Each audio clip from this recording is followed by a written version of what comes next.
पिताजी, माँ जी ने और उन्होंने मुझे घर से निकाल दिया है, कह रहे दहेज नहीं दिया है। वो ऐसा कैसे कर सकते हैं? जब शादी हुई थी तब शादी के साथ तो दहेज दिया था। लेकिन वो लोग और दहेज मांग रहे हैं, कह रहे हैं 4 पहिए की गाड़ी और 10 लाख रुपए चाहिए ज्यादा। ठीक है बेटी, मैं ये घर मेरा है, मैं ये घर बेच दूंगा। नहीं पिताजी, इसकी कोई जरूरत नहीं है, ना मैं उस घर में कभी जाऊंगी। ठीक है बेटी, ये घर भी तो तुम्हारा है, तुम यहीं रहो। ठीक है पिताजी, मैं यहीं रहूंगी। राहुल बेटा, ओ राहुल बेटा, इधर आ। जी माँ, आया। बेटा, बगल के गांव में एक लाला जी की लड़की है, बहुत अमीर है, बीए पास है, 4 लाख रुपए और एक 4 पहिए की गाड़ी देंगे, चैन, अंगूठी, घर का बहुत कुछ सामान देंगे। अरे इतना सब कुछ? अब माँ, मैं शादी वहीं करूँगा, चाहे लड़की चाहे जैसी भी हो। तो बेटा जल्दी जाओ और मेरी बहू को लेके आओ। जी माँ जी।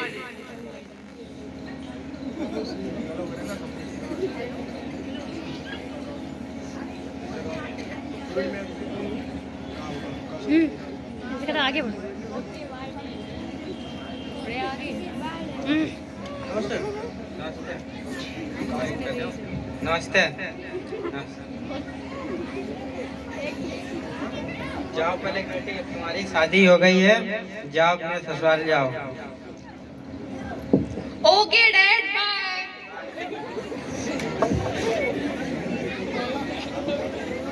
लो माँ, मैं नई बहू ले आया। आई। नई बहू से शादी हो जाने के बाद बहू जो है अपने घर पहुंचती है, तो सासू जो है उसका बहुत दहेज के कारण, यानी दहेज बहुत सा मिला है, इसलिए बहुत ही अभिनंदन करती है, बहुत ही ढंग से। देखिए क्या होता है।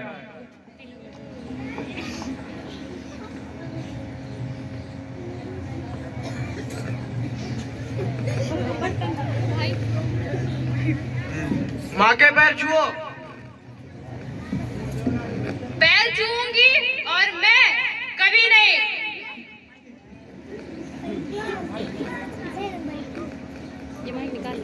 होगा, कोई बात नहीं, ना छुए मेरे पैर, पैर में क्या रखा है।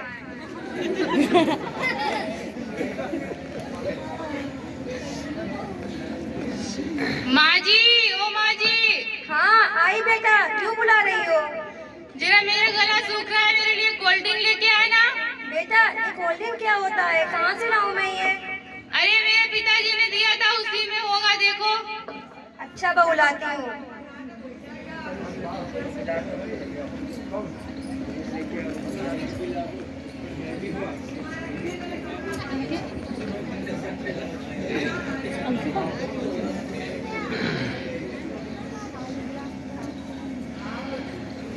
लाई बहू। रख दो।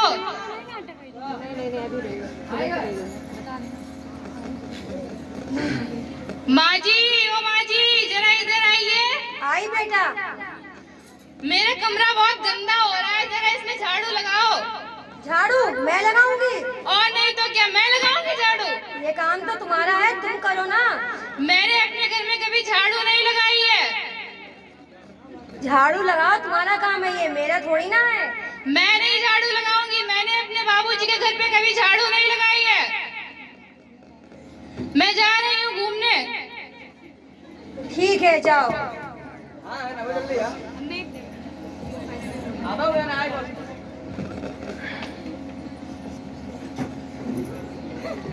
अरे माँ, आप झाड़ू लगा रही हो और पलक कहाँ गए? क्या करूं बेटा, वो तो चुड़ैल घूमने गई है। पलक, ओ पलक, कहाँ हो? क्यों चिल्ला रहे हो? ये माँ झाड़ू लगा रही हो और तुम बगीचे में घूम रही। और नहीं तो क्या, मैं झाड़ू लगाऊंगी? मैंने कभी अपने घर झाड़ू नहीं लगाई है, मेरे यहाँ तो नौकर चलते हैं। माँ, मैं जा रही हूँ मूवी देखने, हटो मेरे रास्ते से। चलो, इससे अच्छा मैं ही अपना घर का सारा काम कर लेती हूँ। बाहर तो चुड़ैल घूमने जाती है, मूवी देखने।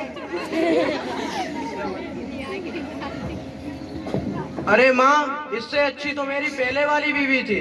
हाँ बेटा, तू तो सही कह रहा, वो कम से कम घर का सारा काम तो कर देती थी। अरे अब ये रोना धोना बंद करो, वैसे ये आपके कारण ही हुआ है। हाँ बेटा, समझ गई, अब मैं दहेज की बात कभी नहीं करूँगी। राहुल बेटा, चलो अपनी पहली वाली बहू को ले आते हैं। चलिए माँ।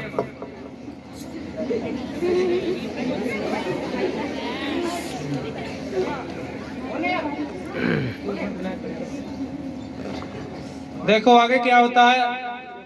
नई बहू जो आती है दहेज वाली, वो ठुकरा देती इनका काम अब इनको, तो ये उसको निकाल देते हैं। फिर ये पुनः अपने पुरानी वाली बहू के यहाँ जाते हैं उसे लेने के लिए।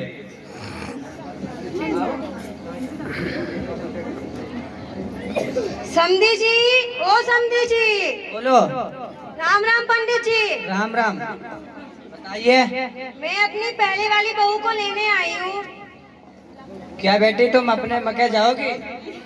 अरे माँ जी आप। नमस्ते।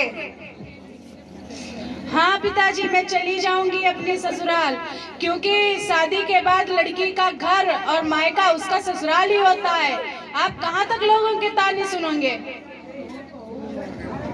ठीक है बेटी, जाओ। ठीक है पिताजी, मैं जा रही हूँ अपने ससुराल। ठीक है चलो, आओ।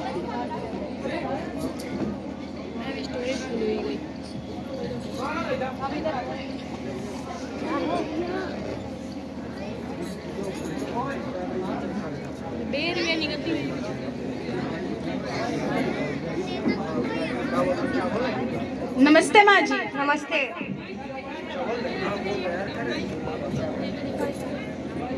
अतः इस नाटक से हमें यह शिक्षा मिलती है कि दहेज लेना एवं दहेज देना दोनों ही कानूनी अपराध है। इसलिए आप अपनी बेटी की शादी में किसी को दहेज ना दें, एवं जो ले तो आप उसकी शिकायत करें, क्योंकि दहेज लेना एक कानूनी अपराध है। धन्यवाद। जय